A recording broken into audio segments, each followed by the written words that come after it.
666.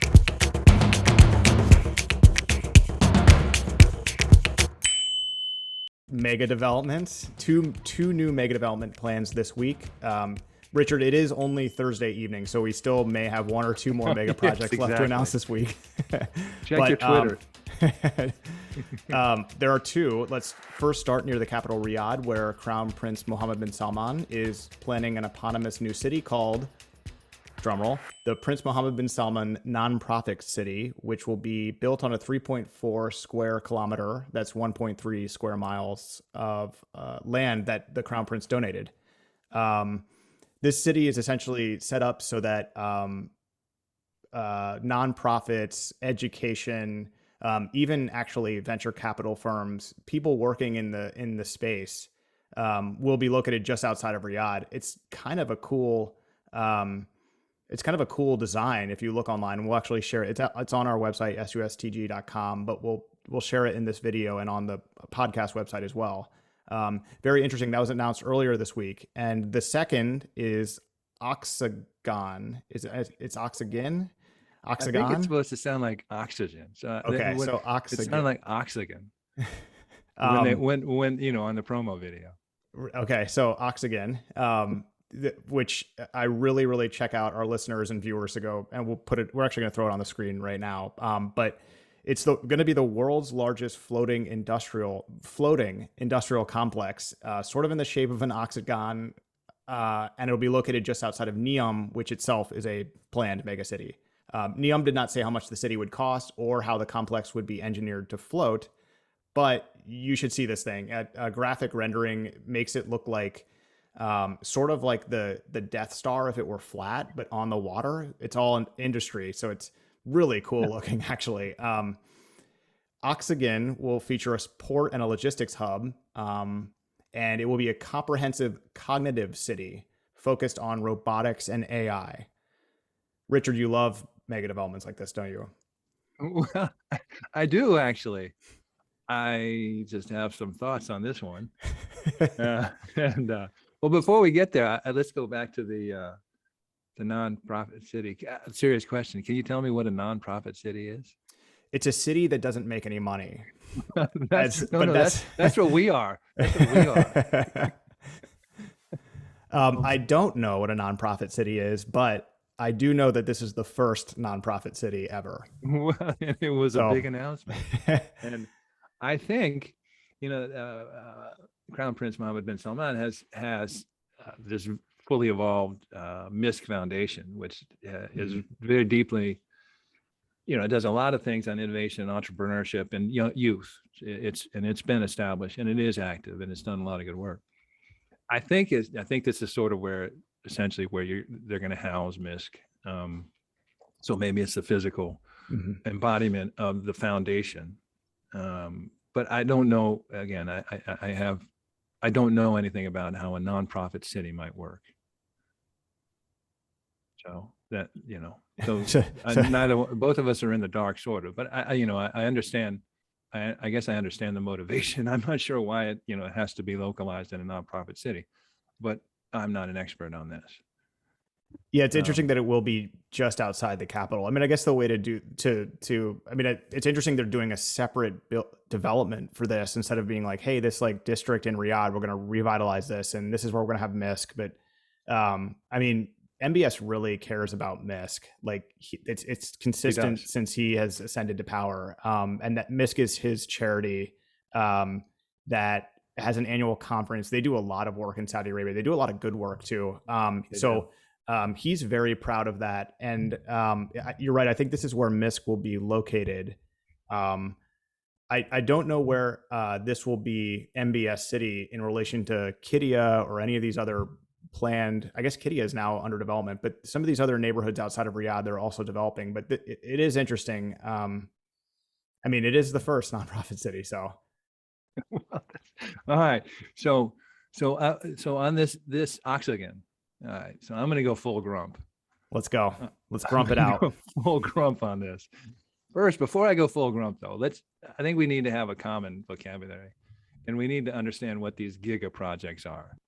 Now, this is Giga Projects that they're, multi-billion-dollar investment strategies and structure, construction and they're really ambitious things. So let's enumerate the Saudi Giga Projects, and I break them into two categories, and maybe this would help you understand. So the first category is greenfield projects, so Giga projects, so greenfield, so blank slate. So this would be, for example, the Red Sea Development Company, which is building a luxury tourism venue, northwestern Red Sea coast, huge, 34,000 square kilometers, 50 hotels, 9 islands. So this is a huge Giga project. Right up the coast is Amala, which is a ultra luxury tourism site. And you could say, and so both of these are actually progressing. And now just in September, these two projects were put under one operating body. So now these two very large luxury and ultra luxury tourism projects on the Red Sea are controlled by the same authority. But those are two of the Giga projects, greenfield projects, because there's nothing there. Then another greenfield of the Gigas is Neom, of course, everyone knows about it. $500 billion mega city of the future, Vision 2030 flagship project, hub for innovation, sustainable ecosystem. It's gotten a lot of press. Greenfield. There's some people up there, but there's really nothing up there. Qiddiya, which we mentioned, which is another, this is $8 billion commitment. It'll be more than that. This is essentially an entertainment sports city southwest of Riyadh. Six Flags is committed to be there. They'll have an F1, Formula One racetrack. They'll have golf courses. It'll be golf courses. Yep. Huge entertainment thing. So again, nothing there. Greenfield. And so then let's look at others where they may be their urban growth projects, huge construction projects in existing cities or existing locales. So one is Diriyah, which we've been to, which is gorgeous. Awesome. That's a $17 billion development. So Diriyah is, those of you who listen to us, Diriyah was the capital of the first Saudi state from 1744 to 1811. Second Saudi state had the capital in modern day Riyadh, the kernel of modern day Riyadh. So Diriyah is an ancient site. It's a heritage site, UNESCO heritage site. So that's a huge project, and it's gorgeous. Jebel Omar, this is a huge Mecca development. Within Mecca, we're talking, $4 to $5 billion, and it's hotels, residential buildings, that sort of thing. But it's intended to try and translate these, 2 to 3 million pilgrims that come every year for Hajj and Umrah into having them stay for a while. That's good business. And that's, it jives, very closely with their efforts to increase tourism. King Salman Park, 4 times the size of, it's in Riyadh, 4 times the size of New York City's Central Park, another huge $1 billion investment. Important because it's a quality of life thing, which is a major tenet of Vision 2030. Riyadh Metro, which we know is getting close to starting. That's a $23 billion investment, and that's coming to fruition shortly. The Asir development, they committed $13 billion to the southwest part of the country, mountainous, as a both cultural and heritage, but also travel and tourism. Then you've got the Jeddah Metro, which is coming, the Mecca public transport program. So these are all, I call those aren't greenfields, but those are urban expansion or, huge improvements and construction projects on existing sites. So how many was that? So let's call all these gigas. That's pretty impressive. Mm-hmm. I mean, I just ran down a list. I don't even know the numbers. I mean, typically they say there's 6 giga projects, but there's more than that when you really, count them up. And this is really impressive with billions, trillions of dollars committed to accomplishing these giga projects. And I understand, especially in the greenfield projects, when you, in today's world, so here's today's public relations environment, what do you, ESG is pervasive, environmental, social, and governance. We're living in a world where everyone talks about the fourth industrial revolution. So, we're talking about emerging technology breakthroughs in AI, robotics, Internet of Things, autonomous vehicles, 3D printing, nanotechnology, material science, quantum computing. So this is fourth industrial revolution. This is the world that these Giga projects are entering. And then you have the global energy conversion. So I get the hyperbolic, all these things, the announcements on all this stuff and the ambition of them. And I think especially with the greenfield and actually all these Giga projects that I mentioned, they make good sense. Neom is tremendously ambitious. But if you're going to do this and you have a blank slate, then you should be ambitious. And maybe they'll accomplish what they want in Neom. Maybe they'll get 50%. Whatever it is, it's going to be, it'll be something. But what the heck, go for it. And again, in this environment of the fourth IR and ESG, you've got to couch it in certain terms, and why not aspire to these things? I think this is enough. You know what I mean? Yeah. I'm saying this is truly impressive, and let's get this right. Mm-hmm. We don't need, Oxygen. There was this snarky comment from some Twitter guy, and it's what he says: "Congratulations to whichever consulting firm got paid a large sum of money to come up with this pie in the sky idea. Neom didn't say how much the city would cost or how the complex would be engineered to float." All right. Most everything Saudi Arabia does, brings out snark from commenters all over the world who predisposed one way or another. But, Oxygen's cool, but all these Giga projects are amazing in and of themselves. I don't think we need to have exclamation point, another thing announced. I'm Midwestern to the core. My dad's from Missouri. My mom's from North Dakota. So show me state. I don't think it would hurt Saudi Arabia to underpromise and overproduce on occasion. They've become very good though at the glitzy PR announcement. That's just not how they do it, though. We should mention though that major cities or like new cities built from, like you say, greenfields, but just built from nothing. That's sort of been going on for a little while. I mean, before the King Solomon era, you had, the King Abdullah Economic City.